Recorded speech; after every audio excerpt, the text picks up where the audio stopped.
So why does every personal trainer or online coach ever say that resistance training is really important to fat loss? Or maybe is it just because personal trainers and online coaches really like the gym and want to say it's so important, or because that's where they work, where they're going to bring their clients in, a place where they've got a lot of equipment at their disposal? It might be a bit of that, but there is also a lot of genuine reason why resistance training or strength training is really beneficial for fat loss. In this video here today, I'm just going to talk to you about why that is. I'm going to tell you about why resistance training or why strength training is really important, or is really important and useful for going through the process of losing body fat. Now, there are a couple of reasons why, and I'm going to get to those, but before we do, I'm just going to go through how your body burns energy on a day-to-day basis. Because we all know, really, that in its simplest terms, resistance training or strength training isn't essential for fat loss or for weight loss. If you want to lose weight, then you need to create a deficit of your calories. We know that. So if you want to lose weight, all you have to do, if you want to lose weight and then lose fat, all you have to do is control your calories, eat less calories, and do more activity. You could eat less calories, do 10,000 steps a day, and you're going to lose weight. Now, because you're losing weight, then you're going to lose body fat as well.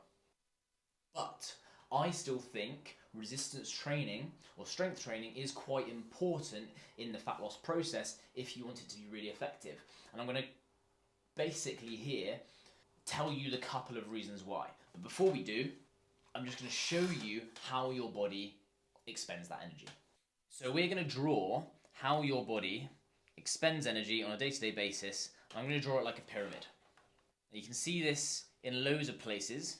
It's not usually drawn as a pyramid, but I'll draw it as a pyramid so you can see where more energy is burned.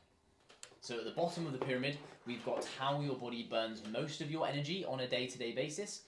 And at the top of the pyramid, we will have where your body burns a little bit of energy. So the bigger space is more energy burned. So this is your calorie expenditure every day. So where your body burns most of its energy is your basal metabolic rate. That will be really important in a second. But your basal metabolic rate is just how many calories your body burns by being your body. If you're asleep or if you're in a coma, it's still going to burn that. So this depends essentially on your weight, how much you weigh, how big you are. So then we have your NEAT. So your NEAT is how many calories you burn on a day-to-day basis from usually unplanned movement that isn't exercise. So when I'm talking now, I create little hand gestures. About an hour ago, I made myself some lunch. When I'm making lunch, I'm stood up, I'm reaching into the cupboard, I'm grabbing a plate. All of these different things are little movements. They don't feel like intense exercise because they're not, but that might happen for the full, or that is happening for the full amount of hours in a day that you're awake. That ends up being quite a lot of calories. So that is your second most calories burned in a day. So then you have your exercise, your planned exercise. So this is mostly if you were to go to the gym, if you were to do a workout, if you went for a run, even if you did some yoga or some stretching. Technically, going for a walk and getting your steps up is also sort of classed into that. Although sometimes you could put it in NEAT. But then there's our exercise burned. That is not really very many calories. It's a few at the end of the day. Less than people think. And then at the top, we've got eating. So technically, this little point is called the thermic effect of feeding. So essentially, when you eat, you put calories into your body. But those foods also need to be digested. Some energy is burned through digestion. Obviously, that's less generally than what you've eaten, but certain foods can make that different. So for example, if you have a high protein diet, you're immediately going to make this a bit bigger and burn more calories through your digestion process. Put these together, make your TDEE, total daily energy expenditure. So all of the calories you burn in a day come into these things. with the most being at the bottom. So most of the calories you burn on a day-to-day basis, every day, are burned by you just being you, being alive. So remember that, because we're going to come back to it a little bit later. But now on to why resistance training, or why strength training, so lifting heavy weights essentially, is important and effective whilst you're going through the fat loss process. I'm going to take you through two main reasons. So to lose fat, as we know, we need to create a calorie deficit. That means eating less calories than you burn on a day-to-day basis for a prolonged period of time. Most people do this through dieting or increasing their exercise, or both. When you do that successfully, you will start losing weight, which will bring us on to reason number one, why resistance training or strength training is highly effective and important. I suppose effective is the better use of words, because it's not essential to resistance train for fat loss, but it's really, really useful. So when you are losing weight, when you're in your calorie deficit and how much you weigh is becoming less, then you will be losing from your body fat and muscle. Your weight can change in other ways, but over time, when you're in that calorie deficit, fat and muscle are both being lost from your body.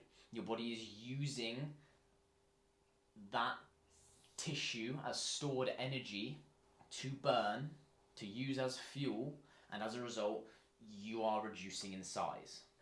Now, often, for a lot of people, quite a high percentage of what they lose whilst going through a calorie deficit will be muscle mass, which generally isn't what we want. Some people won't care that much about their muscle, but they should, and we'll come on to that again later. Some people will be like, oh, it doesn't matter, I'm just trying to lose weight. But we should really be trying to lose fat, because body fat is the bit we don't want as much of, we don't need as much of. We want to have muscle. Muscle is healthy. Muscle helps you. Muscle benefits you. But also when you're looking for that toned look, when you're looking for a physique, trying to develop a physique that looks toned and defined, you want there to be muscle underneath your skin. You want there to be developed muscles, strong muscles, that give you a nice shape that you want. They don't have to be big. Don't have to be big muscles. But you probably want them to be strong and developed. You definitely do if you want a toned, defined physique, and that's what you see in your mind as your goal. So then, whilst going through your calorie deficit, you want to strengthen resistance train, because the best way that you can keep your muscle mass is by using it and working it hard. The way your body is made, the way your body is built, how much fat you have on your body, how much muscle you have on your body, is an adaptation to what you've been given to your body. Your body will make adaptations and also sacrifice adaptations by what it feels that you need. If muscle is an adaptation, your body will build more muscle and develop more strength if it needs it. If you're training to be strong, if you're using your muscles each week and working them hard. If you aren't, then your body will happily sacrifice it when you're in a calorie deficit. Your body is quite happy to get rid of it. However, if you're in your calorie deficit and you are using your muscles, your body will keep them. Your body will retain and hold on to muscle by strength training. So that's reason number one.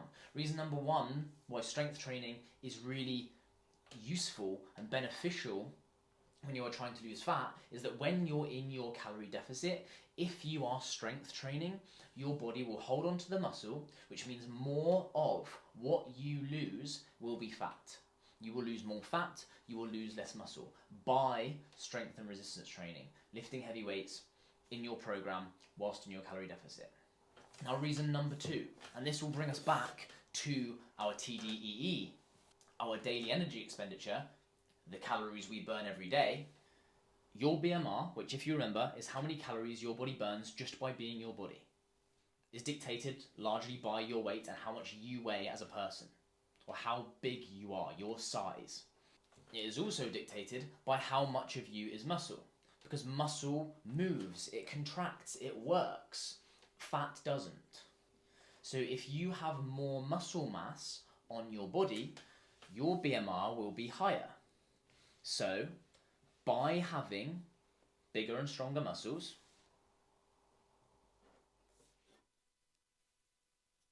BMR is bigger.